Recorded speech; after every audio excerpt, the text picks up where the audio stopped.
Today we're going to take a look at the start form from the Antonym Partners, and I'm going to explain you briefly how to fill it.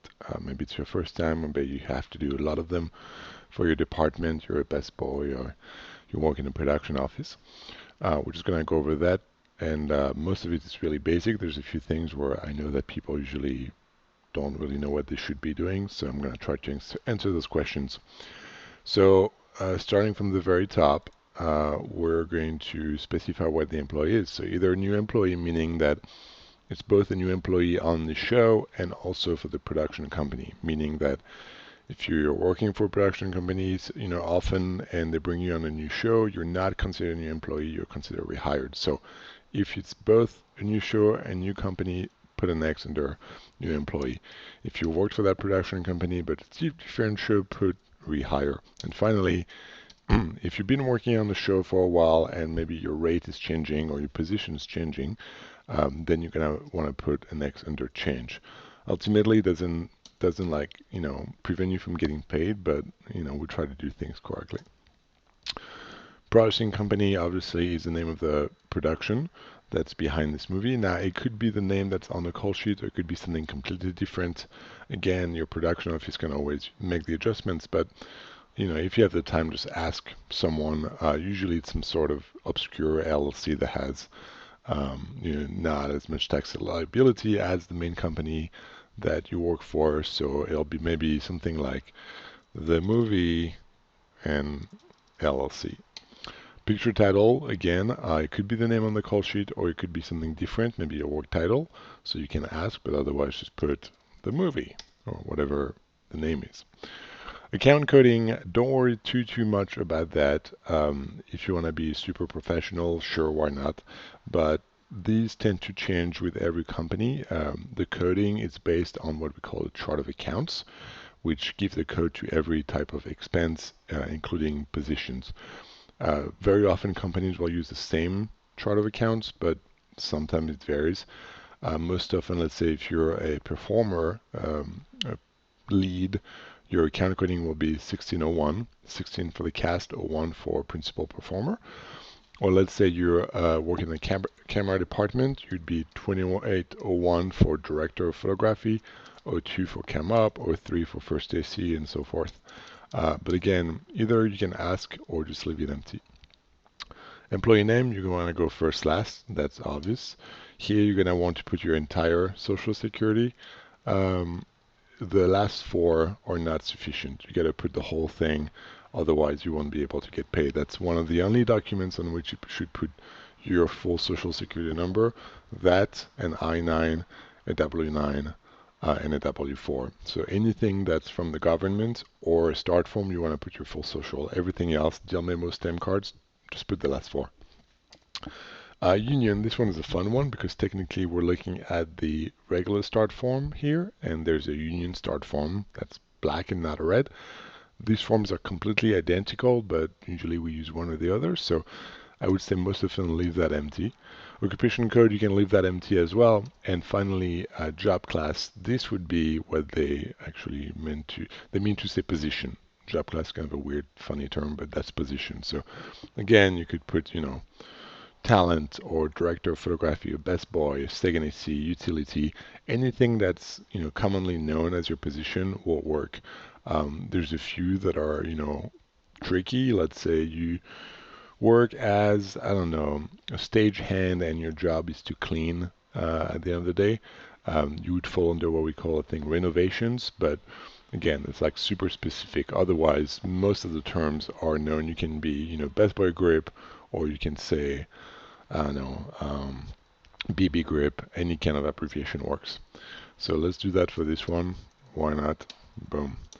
Employee address. So this is important. This is the address that will appear on the check. So you want to make sure it's correct. Little heads up, there's still humans doing the paperwork processing, so it's possible that your address will be, incorrect, that a typo will sneak in there, but it's very, very rare. I'd say it's like one in several hundreds in my experience. So just, most often people do this by hand, just make sure to write legibly. because that's what ends up on the check. So if it gets mailed, you want it to be correct. So let's do something like that. Street, boom, and then we'll say we're in Los Angeles. Boom. Okay, sex very easy, M or F. And telephone, you want to put your phone number because you never know what might happen. It's just a way to contact you if there's questions. That's really the only thing that's useful. You're not going to end up on any list or anything like that, as far as I know. Ethnic code, very simple. This is used, as far as I understand, to make sure that employers are not, discriminating against any ethnicity. So I think it's a good thing to put it there, but it's completely optional. So do what you want. Let's just put one for the sake of this demonstration. Email address, again, is just to let you know if something, is going on. I'm just going to do that for now. And citizen status, so U.S. if you're a U.S. citizen, which is most often the case. If you are a resident alien, meaning you have a green card or sometimes a work authorization card, you want to put that in there. And finally, other, if you have any other situation like a O1 visa, for instance, you want to check that box.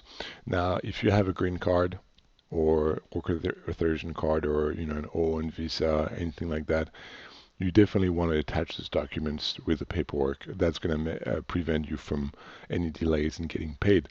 So just have a copy of these documents in your email somewhere, somewhere secure. And, I know a lot of people don't like to share these because they're very, private documents, but just know that most people that I've met in the industry also take this seriously, so it's fine. If you're from Canada and you have an O1 visa, for instance, a Canadian individual tax number, you'd put that in there. Finally, you certify you're a resident of whatever is on your driver's license. So let's say California, for instance. Work state, city, country. So here it's important to put the work state in which you actually live. Let's say you're working in Los Angeles and a production company hires you and flies you to New York for a shoot. You would still want to put California in there. Otherwise, you're going to be taxed by the federal government on top of the state. So that's not good. So most of the time, I would just say put California if you're in California, New York if you're in New York, so forth. Is employee minor, yes or no? That's a fairly basic question. Just know that if you say yes, you will have to provide two things. One, an entertainment film permit. I'm not going to talk about that because that's a much longer conversation. And also a proof of Coogan account. And that proof has to be also very specific. We'll talk about that in a different video. Then payment authorization attached. So that refers to what we also call a check authorization. Most often applies to performers, and sometimes it applies to high-profile directors or director of photography. This is a document from a management company that represents whoever you're employing that says that they're allowed to receive checks for that person. So if that's the case, you want to put yes. And then what you also want to do is under employee name, you want to mark care of, so C-O, and then the name of the management company. And that's what will appear on the check rather than just first and last. If you do this, but you don't attach the employment authorization, only the check will only have the first and last name. And finally, if you do want the checks to be mailed to the management company, the address that appears here, you want that to be the address for the management company, not the address of the employee. The true address of the employee will be most likely on the I-9 that you submit with that form, so there'll be a record of it somewhere. Finally, start date, let's say June 1st, why not? Just the first day of work for the employee on the show. ACA employee status, ask your employer, most likely it's going to be either full-time or part-time. Let's say part-time for now. And then finally, we get to the rates. So you have two options. Either you're an hourly employee or you're a weekly employee. So most likely if you're on set, you're an hourly employee. If you're in the office, you're a weekly. Start with weekly just because it's easier. Just put your weekly rate, let's say, I don't know, 2,000 a week, and you're guaranteed 5 days. Easy as that. That's it. If you're an hourly employee, let's say you make $300 a day. So what you do, it's fine if you do it. People will get it, but ideally you want to put your hourly, not your daily rate. So instead of putting 300, you want to put what it is per hour. Now, most people in the industry are guaranteed a 12-hour workday. Um, that's the base. Sometimes it's a mini shift, so it can be 8, and sometimes it's no guarantee at all, which means that the minimum guarantee per state law applies, which is 4 hours. I'm going to talk about 12 hours because that's the most complicated to calculate and the most common. So 12 hours are broken down into two things. They're broken down into 8 hours of straight time and 4 hours of overtime, calculated at 1.5 times the regular rate. So when you calculate all the actual hours that you're working, you have to do something like, your 8 hours of regular time plus 4 hours at time and a half, okay? Which gives us 14. So again, it's just because 4 times 1.5 equals 6. So we get 14 regular pay hours total. That's what we refer to. So basically your 12-hour day is like you working for 14 hours of regular time. But when we factor in overtime, it gets to 12. So what you want to do, you want to do your day rate, and you want to divide that by the number of hours you're working, which is 14, which gives you 2142.86. And just for the sake, I'm going to do the math also with you. I'm going to do equal 2142.86 times 8 plus 2142.86 times 4 times 1.5. And the formula is too big. And let's do that. 300. Here we go.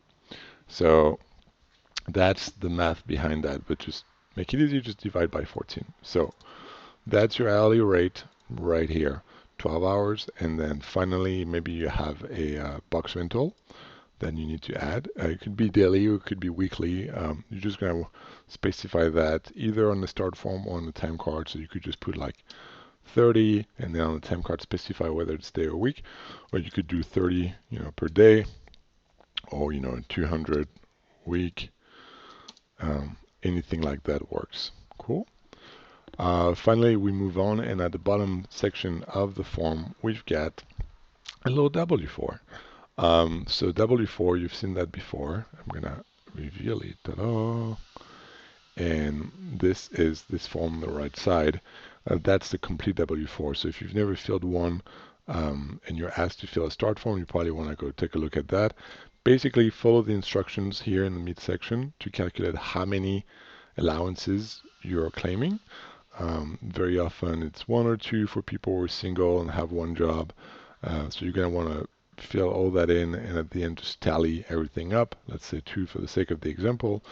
And then when you come back to this start form right here, you're going to report that total here in the box under total number of allowances you're claiming. Also, you're going to want to specify if you're single, married, or married and you're filing single. Let's say single for the sake of the example. And here it's a little small, but if you want any additional amounts withheld from your paycheck, you can enter it here and just put an amount, for instance. You can also do some funny stuff. You can specify, instead of allowances, how much you want the state and the federal government to withhold from your checks. Let's say 10% and 15%. These things you can actually put on the start form, and payroll will cut your check with that in mind. And finally, if you are exempt, meaning you fit with those two criterias, then you can simply write exempt here, and in that case just remove the number of allowances, because if you have both, it will confuse payroll and it will delay your pay.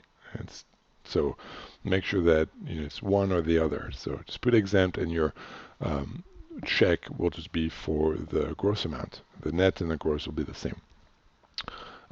Finally, you want to date that from the same day that you started working. That's important. Date, sign here, and then the other side will be for the production company. So that's pretty much it. I didn't go over location pay, but basically it's the same thing. If you work on location, you'll just enter that on the right side of the page, and you're done.